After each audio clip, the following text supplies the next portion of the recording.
dan selamat sejahtera kepada penonton podcast saya, Bual Santai, bersama saya Iskandar dan semestinya saya Ilyas. ya, orang yang nampak sahaja berisik tapi otak dia pun berisik juga. Ya, betul. Jadi pada hari ini kami akan membincangkan tentang media sosial, sama ada memberi manfaat kepada kita ataupun tidak. Macam mana, Ilyas? Ya, jangan risau, kita punya podcast ni adalah berkonsepkan santai-santai saja. Tetapi perlu juga ada unsur-unsur ilmiah supaya kita punya podcast ni adalah isinya, bukan saja berbual kosong saja. Okey. Jadi topik kita pada hari ini adalah tentang media sosial. Betul, Ilyas. Pada akulah kan, kita tengok benda media sosial ni dekat kau sendiri mesti jadi, betul tak? Betul. Sebagai seorang individu generasi Z, media sosial dah macam sebati dah dengan diri akulah. Sebagai seorang pelajar ke, daripada dulu lagi lah, bangun tidur je tengok TikTok, bangun tidur je mesti cari info dulu, mesti buka Instagram, buka Facebook, buka WhatsApp. Jadi media sosial ni dah macam sebati sangat lah dengan hidup aku. Ya, aku tengok adik aku pun macam tu. Tapi Ilyas, kita nak lihat sama ada kadang dunia sebenar pun ada orang anggap tak penting. Dunia dalam talian tu, dunia maya lagi penting. Tapi hari ni kita nak sembang dari sudut isu semasa. Sebab pensyarah aku cakap, media sosial ni dah jadi fenomenal kepada sebuah masyarakat. Tak kira bangsa dia apa, umur dia apa, agama dia apa, tak kira. Negara mana pun tak kira. So, kita akan kupas sedikit. Okey.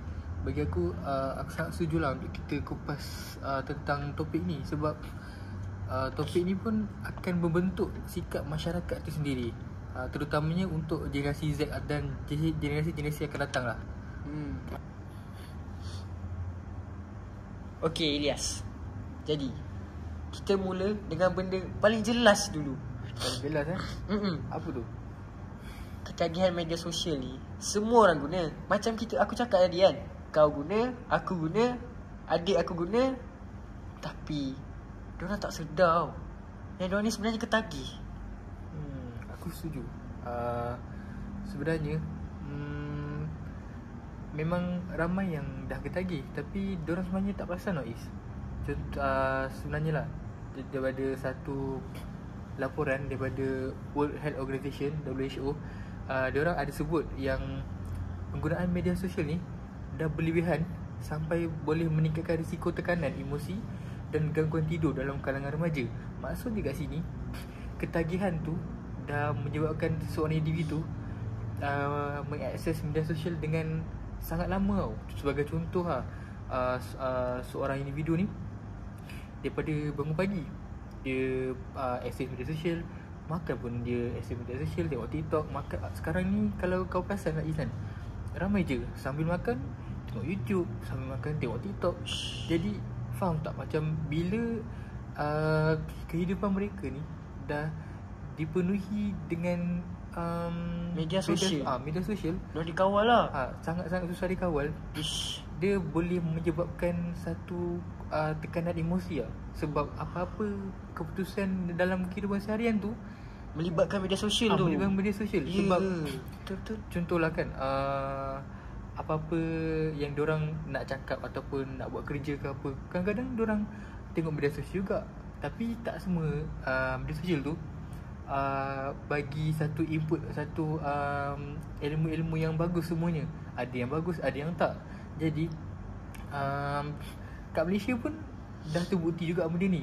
Salah satunya kajian daripada Universiti Kebangsaan Malaysia, UKM. Tahu kan UKM kan? Tahu.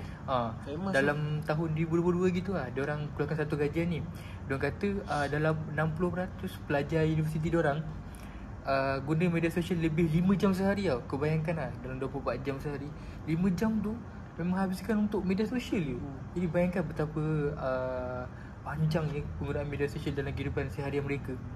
Dan majoritinya bila dibuat kajian, mereka cepat rasa gelisah kalau tak akses, contohlah kalau dalam satu hari mereka dah biasa akses 5 jam dalam sehari.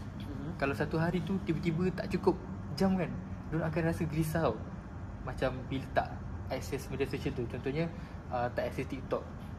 Biasa tengok TikTok dalam 1 jam, tiba-tiba hari tu tak cukup 1 jam, dia akan rasa gelisah dan ketagih lah. Sebab macam benda ni ibarat dadah.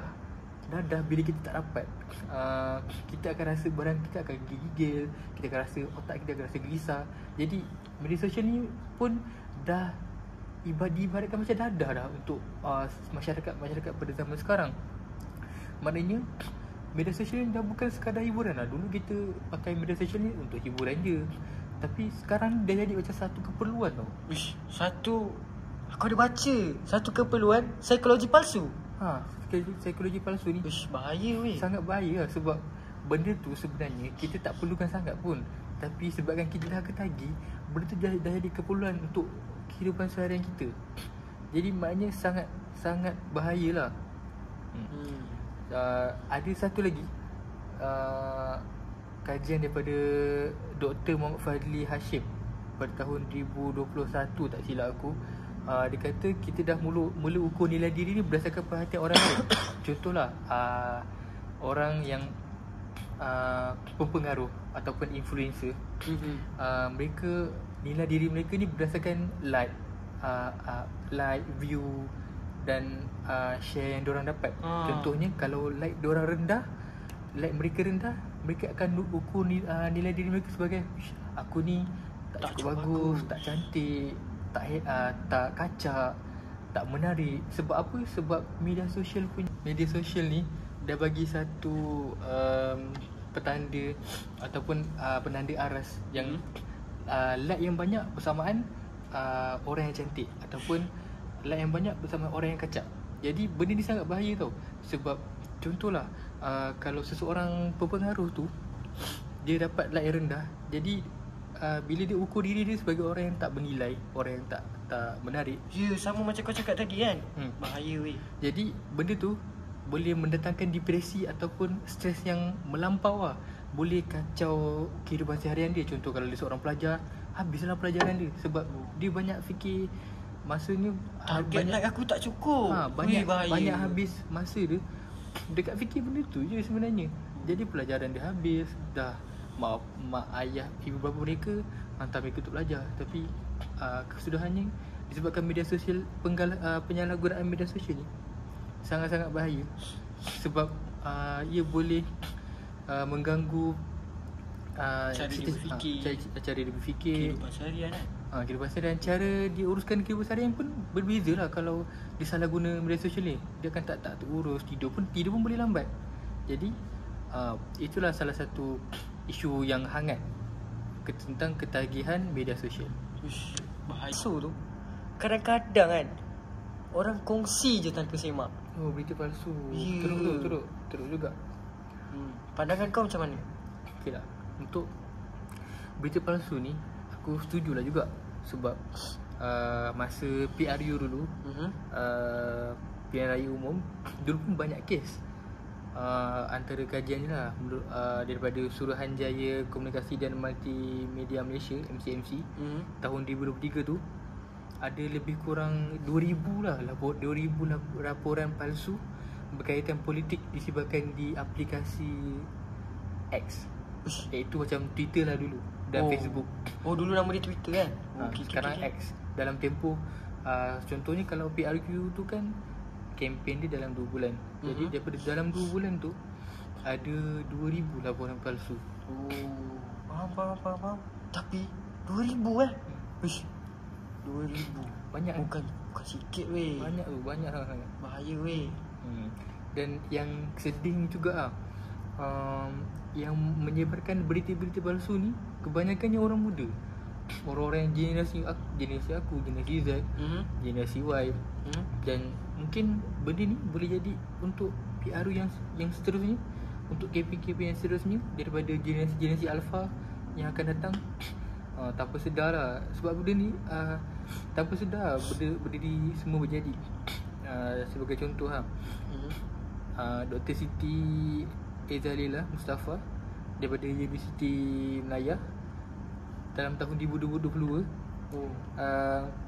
Dia ada kata bila media sosial ni dah menguasai masyarakat, ada satu budaya yang dikenali sebagai share first, verify later. Maksudnya kongsi dulu, sahkan kemudian. Bayangkan lah. Jadi daripada benda tu terbukti lah daripada 2000 laporan tadi. Maknanya orang dapat satu berita palsu tu terus sebarkan. Kiranya diorang bukan kongsi sebab niat jahat pun, bukan sebab nak jatuhkan orang ke apa ke, tapi sebab diorang ni kurang kesedaran je lah. Wish, bahaya siap. Jadi benda tu bahaya lah. Contohnya daripada ahli politik tu, kalau berita palsu tentang seorang ahli politik tu sebar dan ramai orang menyebarkan berita palsu tu, reputasi dia jatuh. Orang pun percaya tau. Orang pun percaya tu lah. Kita tak ada sebut pasal siapa lah. Contohlah salah satu ahli politik ni ada satu berita palsu yang berkenaan dia pasal menerima rasuah. Jadi kalau orang percaya berita palsu tu, habislah. Padahal dia tak buat pun. Dah ramai-ramai dah buat dosa. Ramai-ramai boykot dia apa semua. Akhirnya pilih pemimpin yang salah. Pilih pemimpin yang salah. Padahal pemimpin yang difitnah tu bagus kepemimpinannya. Benda tu sangat sedih lah bagi saya. Sebab tu pentingnya pendidikan media ni. Pendidikan media ni boleh je bermula daripada rumah, oleh ibu bapa, daripada sekolah pun boleh. Maksudnya kalau macam kat rumah tu, ibu bapa tu boleh je pantau anak-anak mereka daripada kecil. Contohnya dalam satu hari tu hadkan dalam 2 atau 3 jam sahaja untuk main telefon pintar, biar diorang tak mudah terpengaruh kan. sebab lagi banyak masa mereka akses kepada media sosial, lagi banyaklah risiko terdedah dengan berita palsu tu. Jadi macam budaya tadi, kongsi dulu, sahkan kemudian. Sangat, memang bahaya sangat-sangat lah. Sebab dia boleh merosakkan reputasi seorang walaupun dia tak buat benda tu. Cuba bayangkan lah, sangat-sangat bahaya kan. Betul. Apa yang kau cakap ni betul, Ilyas. Aku setuju. Tapi lah kan, cuba kau bayangkan, kalau kau ada anak nanti kan, kau harap anak kita tak macam tu bro. Kau bayangkan kalau anak kita terpengaruh dengan berita palsu, susah weh. Kau setuju tak? Setuju juga. Sebab tu aku rasa penting lah pendidikan media tu. Memang kena mulakan daripada anak-anak mereka kecil. Sebab kita tak boleh nak menghalang kemajuan zaman. Lambat laun mereka memang akan dibesarkan dengan teknologi. Jadi kita tak akan boleh lawan, tapi kita boleh didik dengan etika. Kita boleh didik dengan etika untuk menggunakan teknologi itu dengan betul. Sangat penting. Jadi antara kesan-kesannya nanti, mereka ni bolehlah belajar untuk tapis dulu berita tu. Kalau berita kita dapat daripada mana-mana sumber pun, tapis dulu, dapatkan kepastian dulu. Kalau tanya ibu bapa mereka dulu, ataupun dapatkan daripada sumber-sumber yang sangat-sangat sahih lah, baru kita boleh kongsikan berita tu kepada orang lain. Lagi satu, mereka juga boleh belajar etika dalam membuat komen. Kita boleh letak komen tu, kita boleh ajar anak-anak untuk komen dengan cara yang sangat beretika lah. Tidak menyentuh isu sensitiviti kaum, isu politik, isu keagamaan yang boleh menyebabkan apa-apa permusuhan antara satu sama lain lah, orang katakan. Dan ini semua ni adalah memang tanggungjawab masyarakat dalam dunia digital yang sedang berkembang ni. Kiranya kita kena hentikan lah budaya. Apa budaya kau cakap tadi? Kongsi dulu, baru sahkan.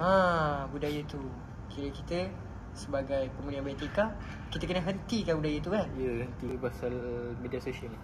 Ada tadi kan kau mention pakai influence pasal pengaruh media sosial. Kau ingat tak? Pengaruh ada.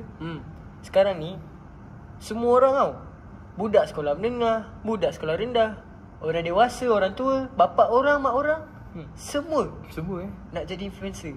Semua nak jadi pengaruh media sosial. Betul. Aku perasan juga benda tu. Tapi kadang tu, aku rasa benda tu pun ada impak sosial yang tersendiri tau. Pandangan kau macam mana, Ilyas?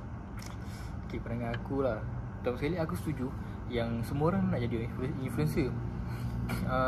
Ada satu kajian daripada UM, rasanya UM tahun 2023, mereka menunjukkan bahawa ramai pengguna media sosial orang muda ni ada satu tekanan yang dipanggil sebagai tekanan sosial. Tekanan sosial ni untuk nampak berjaya, lawa dan kaya sebab terpengaruh dengan gaya hidup influencer. Padahal sebenarnya dia tak ada apa. Ya, betul. Aku bagi contoh lah. Okay, aku buka TikTok. Lepas tu kemudian aku ternampak satu pengaruh ni. Hidup dia memang sempurna lah. Kereta mewah, rumah besar, cantik, kacak, pakai jam tangan mahal. Jadi bila aku nampak macam tu, aku pun rasa nak jadi macam tu tau. Jadi aku mungkin akan boros, akan banyaklah beli benda-benda yang tak perlu pun sebenarnya. Semata-mata untuk mencapai sasaran, nak nampak macam Maju. nampak maju, nak nampak kaya semua tu. Tapi sebenarnya pada hakikatnya tak ada apa-apa pun, Is. Boleh tak kau bagi nama contoh pengaruh tu? Tak, jangan. Nanti podcast aku kena ban tu. Jangan. Tak boleh. Nanti kena serang dengan dia, seram weh. Nama pengaruh kita tak boleh nak cakap kat sini lah. Sangat. Sebab kita tak boleh nak sentuh isu Sensitif kan. Benda ni berlaku betul-betul memang ramai lah pengguna media sosial yang muda ni. Mereka memang nak nampak, nak jadi sama macam pengaruh-pengaruh yang mereka tengok dekat media sosial ni. Aku setuju. Setuju kan? Jadi bila orang tengok, kita tengok orang lain semua ada benda-benda tu, kita pula nak ikut lah. Lepas tu kita tak ada rasa bersyukur lah dalam hidup kita ni. Rasa hidup ni tak cukup. Ya, tak cukup. Jadi benda ni pun dah mencipta satu realiti baru dalam hidup kita. Realiti yang tak pernah wujud lah orang kata. Tapi sebabkan pengaruh media sosial, realiti palsu ni wujud. Sebab kita bukannya apa yang diri kita sendiri, tapi apa yang dipaparkan di depan muka kita. Kita akan jadi apa yang kita tengok. Maksudnya ramai orang hilang dah identiti dia. Sebab apa tau? Sebab nak mengejar penerimaan digital dalam dunia yang penuh dengan akses media sosial ni lah. Jadinya ibarat media sosial ni macam pentas lakonan tau. Faham tak? Sampai macam tu sekali tahap dia. Macam pentas lakonan. Maknanya apa yang dipaparkan tu tak semestinya betul. Dia berlakon sahaja. Dia berlakon sahaja. Ya Allah. Jadi benda tu sangat bahaya lah. Itu antara isu yang sangat-sangat hangat dan perlu dititik beratkan. Macam baru-baru ni kan, kita tengok keluarga tu bahagia je, tiba-tiba salah seorang pasangan tu curang. Lepas tu mulalah ada konflik rumah tangga. Netizen pun sibuk-sibuk kan. Macam unexpected lah. Sangat tak disangka kan. Tapi apa yang aku rasa bagusnya, ada juga pengaruh-pengaruh yang merendah diri. Dan mereka menggunakan platform media sosial ni untuk tunjukkan kebaikan. Contohnya mereka buat sumbangan ke rumah anak yatim, mereka tolong-tolong orang susah di tepi jalan, mereka beli makanan untuk orang-orang dan bagi sedekah kat masjid. Jadi bagus juga isu berpengaruh ni jika kita sendiri sebagai pengguna media sosial pilih apa yang kita tengok tu benda yang bagus. Kalau kita pilih benda yang bagus, kita sendiri akan lakukan benda yang bagus. Contohnya kalau kita tengok orang yang sering sedekah, sering tolong orang, takkanlah kita nak buat benda jahat kan. Betul mesti akan tolong orang juga. Jadi sebenarnya pokok pangkal dia kat sini, apa kesan media sosial kepada kita adalah bergantung kepada apa yang kita tengok. Berpengaruh pun beri kesan kepada kita kan. Ya, sangat. Tentang isu privacy dan keselamatan diri. Isu privacy privacy maknanya maklumat diri kita lah kan. Betul. Sekarang ni ramai orang kongsi data pasal diri sendiri. Saya suka makan apa, saya suka colour apa, saya tidur pukul berapa, Saya mandi macam mana pun kadang-kadang ada orang nak bagi tahu. Ya ke? Hebat kan? Ada orang mandi macam mana? Hebat kan? Dia bagi tahu lah cara dia mandi tu. Tapi itulah takdir lah. Cumanya bila data dia orang bocor kan, baru dia orang panik. Padahal dia orang yang kongsi maklumat dia orang sendiri tau. Dia orang yang kongsi, dia orang yang panik Macam contohlah kan, minta tarikh lahir. Bagi. Ada, dia bagi. Ada yang bagi mereka bagi Minta lahir kat mana pun bagi tahu kat mana. So lepas tu bila orang tu dah ada dua info ni, dia dah boleh tahu IC kita sebenarnya. Cuma nak tahu 4 digit nombor belakang. 4 digit nombor belakang tu bukan susah nak tahu. Dia boleh je cari kat sistem data kat mana-mana kan. Bahaya lah. Apa pandangan kau? Okey lah. Untuk pandangan aku bagi isu privacy ni, semuanya macam aku cakap tadi, media sosial ni bergantung kepada cara kita menggunakannya. Jadi contohlah kalau isu privacy, bahayanya kat sini bila kita kongsikan maklumat-maklumat peribadi. Contohnya nombor telefon pun dah boleh dikira bahaya. Sebab apa tau? Daripada nombor telefon lah orang boleh mula scam kita, boleh call kita.